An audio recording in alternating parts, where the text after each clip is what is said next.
चलिए ध्यान दीजिएगा सब आदमी। आज जो हम लोग तीसरा चैप्टर शुरू करेंगे, दो चर वाले रैखिक समीकरण युग्म। ठीक है, दो चर वाले रैखिक समीकरण युग्म। युग्म हटा दे तो बच जाएगा कथी, दो चर वाले रैखिक समीकरण। 9th में आप पढ़े हैं, थोड़ा सा आइए समझते हैं हम लोग। जैसे बात करें हम लोग x + 2 = 0। ठीक है, तो ये हो गया कथी, इसमें क्या चर है, एक कौन है चर के रूप में, कथी है, ए है, बी है, सी है, एक्स है, वाई है, जेड है, क्या है, एक्स है। तो ये हो गया एक चर वाला रैखिक समीकरण। कौन सा हो गया, एक चर वाला। ऐसे भी हो सकता है एक चर वाला, ऐसे भी हो सकता है, ये भी एक चर वाला कहलाएगा। ठीक है, तो ये सब दोनों कथी है, एक चर वाला है। कथी है भाई, हाँ, ये भी जो है एक चर वाला है और ये भी एक चर वाला है। ठीक है, चलिए दो चर में हम बात करें तो ये हो गया x प्लस मान लेते हैं y = 0, कुछ भी ले लेते हैं। ये कथी हो गया, दो चर वाला। क्या चर वाला, दो चर वाला हो गया। ठीक है, कोई दो चर रहेगा। लेकिन अभी जो है 10वां में आपको कथी कर दिया, यानी 9th तक पढ़ना था, 10वां में क्या किया, युग्म लगा दिया। युग्म का मतलब क्या होता है, जोड़ा, पेयर, है कि नहीं। इंग्लिश हमने लिखा भी है, pair of linear equation in 2 variables. इसका मतलब कथी है कि आपको दो चर रैखिक समीकरण पढ़ना है, लेकिन दो एक साथ में लेकर पढ़ना है, जोड़ा में होना चाहिए। ठीक है, समझाया, एक चर और दो चर। अच्छा, एक चर हो, दो चर हो, या दो चर कथी, दो चर का कथी हो, युग्म हो, उससे कोई मतलब नहीं। सभी में घात कथी है, चर का एक ही है, एक ही है। यानी इससे क्या स्पष्ट हो रहा है, इससे स्पष्ट ये हो रहा है कि रैखिक यहाँ लागल है ना, तो रैखिक का मतलब होता है घात कितना, एक। ठीक है, घात कितना, एक। अभी जस्ट हम लोग बहुपद खत्म किए हैं, तो रैखिक था, फिर द्विघात था। द्विघात मीन्स दो घात, त्रिघात मतलब 3 गो घात है ना, चर का। समझ में आ रहा है कुछ हो, हाँ, तो इतना समझ में आ गया। इसलिए यहाँ पे हम नोट में लिखा है कि रैखिक समीकरण का घात एक होता है। कोई भी रैखिक हो सकता है, एक हो, दो हो, ठीक है ना। एक रैखिक समीकरण, दो रैखिक मतलब दो चर वाले रैखिक समीकरण या एक चर वाले रैखिक समीकरण, उसको कोई मतलब नहीं है, उसका घात कितना होगा, एक के होगा। दो चर रैखिक समीकरण का जो है अधिकतम हलों की संख्या पूछता है तो अनगिनत होगा। ठीक है, इनफिनाइट होगा। ठीक है, चलिए अब जो है व्यापक रूप यदि पूछे दो चर वाले रैखिक समीकरण युग्म का, तो यही होता है भैया कथी, व्यापक रूप। क्या होता है, a1x + b1 y + c1 = 0, a2x + b2 y + c2 = 0। ठीक है, जहां पे a1 a2 b1 b2 के जगह पे 0 नहीं होना, जैसे 0 होगा तो चरवे खत्म हो जाएगा। देखना लो, यहाँ 0 रखे तो ये खत्म, यहाँ भी 0 रखे तो ये खत्म, यहाँ 0 रखे तो ये खत्म, यहाँ 0 रखे तो ये, तो चौड़े गायब हो गया। तो फिर दो चर काहे का भाई नाम इसका। समझ में आ रहा कुछ हो, चलिए समझ में आ गया होगा। अब कुछ पॉइंट है जो आपको समझ में आना चाहिए। अनुपातों की तुलना, ग्राफीय निरूपण, बीजगणितीय निरूपण, युग्म। अभी सबको समझिएगा। मान लेते इसमें जो है ये दिख रहा है ना, है, तो इसमें मान लेते कि a1/a2 बराबर नहीं है b1/b2, तो ग्राफ कैसा हो, ग्राफीय निरूपण। तो ग्राफीय निरूपण होगा प्रतिच्छेदी रेखा है। प्रतिच्छेदी मतलब इस तरह से। ठीक है, हम बोले थे सारणी बनाना था, जगह इसमें छोड़ देने के लिए छोड़ा है सब। ठीक है, तो क्या प्रतिच्छेदी, प्रतिच्छेदी मतलब एक दूसरे को क्रॉस कर रहा है, ऐसे क्रॉस काट रहा है। ठीक है, बंद करो, अभी कॉपी उलट पलट नहीं करेगा सब, यहाँ ध्यान दो अभी। तो प्रतिच्छेदी रेखा हो गया, कथी, अच्छा, प्रतिच्छेदी रेखा एक दूसरे को कितने बिंदु पर प्रतिच्छेद करता है, ओनली 1 पॉइंट ना। तो देखिए एक पॉइंट पर काट रहा है, इसलिए केवल एक हल होगा। जो दुनिया में एक गो चीज रहता है उसको बोलते हैं यूनिक, बोलते हैं इंग्लिश में, कैसे बोलते हैं, यूनिक, और हिंदी बोलते हैं अद्वितीय। कथी, तो केवल एक हल या अद्वितीय भी कहीं मिल सकता है ऑप्शन में। हल है कि नहीं, हल है कि नहीं से बताओ, हल है ना, तो हल रहेगा तो संगत, न रहेगा तो असंगत। तो हल है इसलिए संगत। एक पॉइंट पर काटा था इसलिए एक केवल एक हल या अद्वितीय हुआ। समझ में आ रहा है चीज। चलिए अब आइए, इसी को हम लोग कथी करते हैं, ये विरोध करेगा, कट गया था, मान लो कि कट गया, कह रहा कि न जबो न, इसका मतलब कथी होता है, क्रॉस। क्रॉस का मतलब कथी होता है, आगे खतरा हो, आगे खतरा हो, जाना सही नहीं, तो ये मतलब मना कर दिया। तो ये कथी है, विरोधी नहीं है, कथी है, अविरोधी है, यानी विरोध न करेगा। बोलो समझ में आ रहा है। किस सिचुएशन में, जब a1/a2 बराबर न हो b1/a1 मतलब कथी, समीकरण 1 के x का वैल्यू है ना, a2 मतलब कथी, समीकरण 2 के x का वैल्यू, और b1 कहने का मतलब कथी, समीकरण 1 के y का वैल्यू, और b2 कहने का मतलब कथी, समीकरण 2 के y के वैल्यू ना। समझ में आ रहा है इस तरह से, है। चलिए आइए आगे कह दिया कि भैया तीनों बराबर हो, A1 बटा A2 बराबर B1 बटा B2 बराबर C1 बटा C2। इस तरह से जब तीनों बराबर होगा तो ग्राफीय निरूपण होगा संपाती। कैसा होगा? संपाती। लाइन है तो ये लाइन के ऊपर कथी होगा? लाइन खींच दिया हो गया संपाती। समझ में अब नहीं दिख रहा इसलिए ऐसे हम बताए ये लाइन हो गया। इसी पे लाइन खींचेगा तो आपको बताएगा नहीं ना बुझाएगा, इसलिए ऐसे दे के दे दिए कि हाँ ये पर एक और लाइन है तो संपाती है। संपाती है मतलब लाइने के ऊपर लाइने सूत गया है ना। मान लो लाइने के ऊपर लाइने सूत गई, बेंच रखल है पर हम सूत जाए तो हम किस पे आश्रित हो गए? बेंच पर। और लाइने के ऊपर लाइन रख दिया है तो आश्रित वाला कॉन्सेप्ट समझ में आ रहा है ना। तनका फिर से बैक आएंगे तो इसको समझाएंगे। पहले यहाँ समझ इस लाइन को कथी बोलेंगे? संपाती रेखा बोलेंगे। क्यों? तीनों बराबर रहेगा तो संपाती। अब हर पॉइंट पर ही कथी कर रहा है? एक दूसरे को स्पर्श कर रहा है, छू रहा है। तो कितना जगह पर छू रहा है कोई गिनती है इसका? और जब गिनती नहीं है कितना गिनती हो सकता है, इसलिए ऐसे को हम अनेक हल कहते हैं। हल है या नहीं? इसलिए क्या हो गया? संगत। वो समझ में आ रहा है? आइए ये अब लाइनवा को समझिए। ये कह रहा है कि हम तोड़े पर आश्रित है, एगो लाइन के ऊपर लाइन आश्रित है ना, तो इसका जो है संपाती न करके अगला दूसरा भाषा में आश्रित भी हल हो सकता है। बोलो समझ में आ रहा है? चलो ध्यान दो, जैसे बता रहे वैसे याद कर लेना। आइए अब कह रहा है कि दो को बराबर रहतो और तीसरा का बराबर न रहतो, यानी A1 बटा A2 बराबर नहीं है, सॉरी A1 बटा A2 बराबर है, B1 बटा B2 बराबर नहीं है, C1 बटा C2। इस स्थिति में क्या होगा? ग्राफ समांतर होगा। कैसे होगा? समांतर तो जानते हो इस तरह से, ठीक है। समांतर है और समांतर जो है एक दूसरे को कहीं भी काटेगा, काटता है समांतर रेखा एक दूसरे को। देखो याद हो जाएगा, यहीं पे ध्यान दो, एक दूसरे को कहीं भी नहीं काटता है। और जहां जहां ई जाएगा वहां वहां ये हो जाएगा, जहां जहां इधर वाला जाएगा जहां जहां ये हो वाला जाएगा। तो भैया इस स्थिति में क्या होता है? विरोध कर रहा है। हर जगह इधर गया तो इधर से सामने आ गया, इधर गया तो इधर से सामने आ गया, यानी हर जगह पे विरोध कर रहा है। तो समांतर को दूसरा भाषा में कथी कहेंगे? विरोधी भी कह सकते हैं। बोलो समझ में आ रहा है? हाँ। और कहीं भी एक दूसरे को काटेगा, जब काटवे नहीं करेगा तो कोई हल नहीं, और कोई हल ही नहीं है तो इसलिए कथी है? तो कंसेप्ट समझ में आ गया ना। चले इस तरह से आइए पॉइंट बता दिए हैं। आइए कुछ क्वेश्चंस कर लेते हैं, निकालिएगा आप अपना गेस निकालिएगा। और कुछ क्वेश्चन है ध्यान दीजिएगा, ये सब क्वेश्चन को करते हैं। पढ़ो भाई पहला प्रश्न, के किस मान के लिए, देखो एक्सरसाइज पर हम चलेंगे लेकिन उससे पहले इसको देख लेते हैं, ठीक है। के किस मान के लिए समीकरण निकाय x प्लस 2y बराबर 3 तथा 5x प्लस ky बराबर 15 के अनंत हल है। कथी है? आइए जैसे कहेगा ना वैसी वाला समीकरण उठाएंगे। कथी बोला है? अनंत हल है। पहले तो समीकरण लिख लो भाई। समीकरण बताइए क्या बोला है?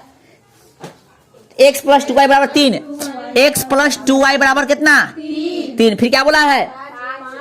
5x प्लस ky बराबर 15। देखो ए बी सी हम बताने नहीं जाएंगे, तुमको समझ में आना चाहिए। ए का वैल्यू बता दो, एक बता देते बाद बाकी नहीं बताएंगे। ए का वैल्यू ए लेना होगा, इसमें से ले लेंगे A1 वाले, सॉरी A1 का वैल्यू 1, A2 का वैल्यू 2, इधर लिख रहे इधर A2 का वैल्यू 2 है, पीले है। अभी समझा क्या लिखे थे? A1 और B1 और C1 समीकरण 1 में, A2 B2 और C2 समीकरण 2 में। एगो जो पहले लिखले था हम समीकरण, ई हो गया समीकरण 1, इस समीकरण 2 हो गया। कहाँ इसे बुद्धि रखेगा? पहला बार थोड़ा ना पढ़ रहा है, दूसरा बार पढ़ रहा है। अब बताओ B1 सॉरी यहाँ कितना होगा? 5 होगा ना। चलो B1 कितना हो गया? B1 1 वाला मतलब समीकरण 1 से लेना है, 2 हो गया। चलिए B2 मतलब समीकरण के हो गया, ठीक है। के बड़ी मान मानेंगे, चढ़ के नाम लेगा तब बड़ी मान मानेंगे, तन को कम नहीं मानेंगे। बकलेल कुमार। चलो भाई C1 और C2 15 समझ में आ रहा है? चलो अब जो ये लिखना जरूरी नहीं, वहीं से समझ में आना चाहिए। हमें पहला प्रश्न इसलिए लिख रहे हैं ना, तो हम नहीं लिखेंगे, पहले बता देते हैं। अत्ता दिमाग कमजोर रखेगा तो बेच दो रद्दी वाला से। नहीं वो कौन ठीक ना लेगा, ऐसा रद्दी दिमाग कौन लेता है? आइए फिर कभी बोला है, देखो अब जो चीज बोला है उसी पर खेल होगा। बोला है अनंत हल है। कथी है? तो अनंत वाला खोजो। कौन है अनंत? बोले चाहे अनेक बोले, बात कथी है? सेम है ना। तो अनंत बोले चाहे अनेक बोले तो ई वाला उठा लेंगे, यानी समीकरण ई उठेगा, ठीक है। तो A1 बट्टा का थी A2 बराबर B1 बट्टा B2। क्यों ही ले रहे हैं? क्योंकि अनंत हल बोला है। ठीक है, लिख देना भाषा में पूरा जाओगे तो ऐसा लिखना पड़ेगा, क्योंकि अनंत हल है। कथी है? शॉर्ट में लिख रहे हैं अभी भी, अनंत हल है। इसलिए A1 बट्टा A2 बराबर है B1 बट्टा B2 बराबर है C1 बट्टा C2। चलो वैल्यू पुट करो। A1 का वैल्यू बताओ 1, A2 का वैल्यू बताओ 5, B1 का वैल्यू बताओ 2, B2 का वैल्यू बताओ K, C1 का वैल्यू बताओ 3, C2 का बताओ। कोई में से उठा लो, या तो ये उठा लो चाहे ये उठा लो, कोई उठा लो, आंसर तुम्हारा आ जाएगा। हम ये उठा लें? हाँ। चलो तो एक डायरेक्ट गुना करें ये उठा के कम। ठीक है, कितना option? Option B, option B is correct. बोलो समझ में आया? है? चलो नेक्स्ट क्वेश्चन कह रहा है कि समीकरण 2x प्लस 3y बराबर 4 उतार लेना, बाद में पहले समझ लो। ठीक है अजीत, क्वेश्चन पढ़ो। क्वेश्चन देख रहा है तू? समीकरण 2x प्लस 3y बराबर 4 एवं 4x प्लस 6y बराबर कितना 12 की आलेख किस प्रकार की सरल रेखाएं होगी? तो क्वेश्चन में क्या दिया है? 2x, क्या दिया है? 2x प्लस 3y बराबर 4, और दूसरा में क्या है? बराबर किस प्रकार के होगा? तो इस स्थिति में A1 A2 ठीक ना, जांचना पड़ेगा बारी बारी से। A1 बटा का A2, A1 का वैल्यू कितना है? 2, A2 का कितना है? 4 है। समझ आ रहा है? काट दो, 1 मरतबे 2 मरतबे कितना है? 1 बटा 2। B1 का वैल्यू, B2 का वैल्यू, B1 का कितना है? 3, B2 का कितना है? 6, 1 मरतबे 2 मरतबे 1 बटा 2। अच्छा ये दोनों बराबर होगा तभी तीसरा का लेंगे। देखो दोनों बराबर आ रहा है तब ये C1 C2 जाते हैं, नहीं तो इतने पर कहानी खत्म। जब 2 को बराबर ना होगा तो 2 को जब बराबर ना होता तो कौन स्थिति है? ये है ना? चलो तीनों बराबर होगा तो ये आ जाएगा, तीनों बराबर नहीं होगा 2 को बराबर होगा तीसरा ना होगा तो ये होगा। अब देख लेते क्या है नहीं है। हम तो कह रहे हैं, हमको तो इसी दिख रहा है कि 2 को बराबर है। अब तुम से देख लो अपना C1 बटा का C2 4 बटा कितना हो गया 12, 1 मरता है 3 मरता है। क्या दिखा तुमको? A1 बटा A2 3, हाँ 3 होगा। हाँ B1 बटा B2 बराबर नहीं है C1 बटा। इस स्थिति में क्या होगा ऑप्शन? जब तीनों 2 को बराबर है तीसरा का ना है, मतलब क्या है कि समांतर रेखाएं होगा। अब पूछा तुमसे कथी है? तुमसे पूछा है कि किस आलेख पूछा, सिर्फ ग्राफ पूछा है तो समांतर ग्राफ होगा। क्या है? किधर? Option B. समझ में आ गया? देखो ये खाली पता चल गया, चौथी पूछना है पूछ ले भाई, 3-4 गो चीज तुमको हम बता सकते। समझ में आ रहा है कुछ? ऑप्शन बी बोलो, समझ में आ रहा है? क्वेश्चन कर लोगे ऐसा? चलिए अब जो है क्वेश्चन नंबर कितना? समीकरण 3 हम करा देखे, 3 हम करा देखे, बताओ देख लोगे? बोलो। चलो तो इसको उतारिए, 3 कह के बताइए तुरंत एकदम सोल्यूशन के साथ, जल्दी फास्ट। चलिए 3 बन गया सबका। 2x माइनस 3y प्लस कितना है 1, 2x माइनस 3y बराबर प्लस 1 बराबर 0। उसके बाद क्या भाई? उसके बाद जो है 3x plus y, 3x plus y plus, हाँ आपसे पूछा क्या है? पूछा है कि कितने हल हैं। ठीक है, तो बस A1 बटा A2, A1 का वैल्यू कितना है 2, A2 का 3, A1 B1 C1, A2 B2 C2। ठीक है, चले A2 बटा कथी, सॉरी B1 बटा B2, क्या हो गया? B1 का वैल्यू -3 और यहाँ पे 1, ये दोनों बराबर नहीं है। ये A1 बटा कथी आज तक करने नहीं जाना एग्जाम में, ये तुमको पता चल गया, टिक लगा, कहानी खत्म। यानी घसो भागो अलग नहीं है ना। ऑप्शन कितना हो जाएगा सही? Option A. क्या है ऑप्शन ए में? कितने गए? हाँ एक और केवल। जब A1 बटा A2 बराबर नहीं है B1 बटा B2 तो क्या होता है? अद्वितीय हल होता है ना, एक और केवल एक भी बोल सकते हो इसको। चलिए भाई बढ़े आगे। हाँ और बाकी 4 नंबर इसे तो बन ही जाएगा, छोड़ रहे हैं हम। अब जो एगो हटके 4 नंबर बटा वाला इधर ना बनते। अरे जा जा जा जा, क्या तुम लोग है रे। 3 बटा 2x प्लस भिन्न के जोड़े का नहीं आता है, जाके भिन्न के जोड़े सीखो तो। 5 बटा कितना है 3 बराबर 7। आगे बोलो कितना है फिर अगला समीकरण? 9x 14। ठीक है, चलो A1 बटा का थी A2। A1 का वैल्यू कितना है 3/2 और A2 का कितना है 9। ठीक है, इसको सॉल्व करोगे तो 3/2, इस न कुछ तो बटा में 1 है, देखो यहाँ ना कुछ तो 1 है, 1 पलटेगा, आ गया 9, 3 कम 3, 3 तिहाई, 1 कम 1 और बटा में 6 हो गया। चलिए A2 बटा में कितना, सॉरी A2 थोड़ी ना होगा, B1 बटा में, B1 का वैल्यू कितना है बटा B2 का -10, इसको पलटो, इधर जगह नहीं है, इधर दे दो, कितना होगा भाई 5 बटा बराबर ना कुछ तो बटा में कथी है 1, अरे गुना ना देना है, 1 बटा -5, 5 5 दूना 1 कम 1 बटा में -6, दोनों बराबर 9 हो। A1 बटा A2 बराबर नहीं है कथी B1 बटा B2, ऑप्शन ए, सॉरी मतलब एक केवल एक हल होगा, तो ऐसा कौन सा ऑप्शन में दे रहा है। अब आप देखो ऑप्शन क्या कथी दिले है, ऐसा करना है, तो हम जानते हैं कि इस स्थिति में कई चीज हम जानते हैं कि केवल एक हल होगा, संगत होगा और साथ में कट गया है ना, प्रतिच्छेदी ग्राफ है तो कट गया तो कथी होगा, विरोध तो नहीं करेगा, यानी अविरोधी होगा। समझ में आ रहा है, तो जो जो जानते हो सब वक्त दो, कोई ना कोई तो ऑप्शन में जरूर होगा, तो ऑप्शन ए इज करेक्ट, अविरोधी। ठीक है, चलिए अब जो कह रहे हैं वो क्वेश्चन देखिएगा आप लोग, 19 नंबर क्वेश्चन देखिए, 19 नंबर एकदम कहते सुनते वाला जवाब है, इसमें कलम कॉपी छूने की जरूरत।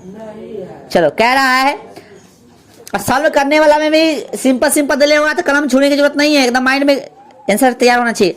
19 नंबर, दो रैखिक समीकरणों के आलेख प्रतिच्छेदी रेखाएं हैं, तब रैखिक समीकरण युग्म का क्या होगा बताओ, प्रतिच्छेदी है तो केवल एक हल होगा, ऑप्शन बी। समझ में आ रहा है, क्वेश्चन नंबर कितना 19 के बी।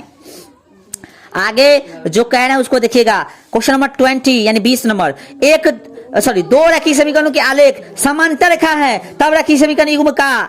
अरे समांतर रेखा है तो सबसे पहले हम लोग जानते हैं, सुनो समांतर रेखा है तो असंगत होता है एक चीज, दूसरा चीज कि हलों के संख्या एक भी हल नहीं होता है, कोई हल नहीं होता है, तीसरा चीज इसको हम लोग बोलते हैं कथी, विरोधी। अब कौन सा दिल है देख लो, कोई हल नहीं, ऑप्शन है अरे हाँ 20 के ऑप्शन ए। ठीक है, चलिए यहाँ तक कोई दिक्कत। अब जो है और कोई क्वेश्चन देखोगे, अब बाकी आप लोग बना लीजिए, 30 देख लो, जब 30 नंबर 30 नंबर बाकी से बना लेना, जब दो चर वाले समीकरण का आलेख संपाती होता है, लो संपाती किस स्थिति में, जब किस स्थिति में A1 बटा A2 बराबर है B1 बटा B2 बराबर है C1 बटा C2, संपाती है, संपाती तो हलों की संख्या अनगिनत, साथ में संगत, ठीक ना, साथ में कथी आश्रित, तो जैसी जैसी हम लोग जानते थे बोल दिए। अब इसमें दिले कथी से देख लो, अनगिनत, ऑप्शन डी। बोलो समझ में आ रहा है, आए चलिए ना सब हम ही करा दो, करवा तू ना अपना से, इसी के साथ रहने दो, ऑब्जेक्टिव तुम लोग कर लेना। ठीक है, एक्सरसाइज निकाले के दो क्वेश्चन कराते हैं, फिर जो है हम लोग फिजिक्स पढ़ेंगे। ठीक है, निकालिए।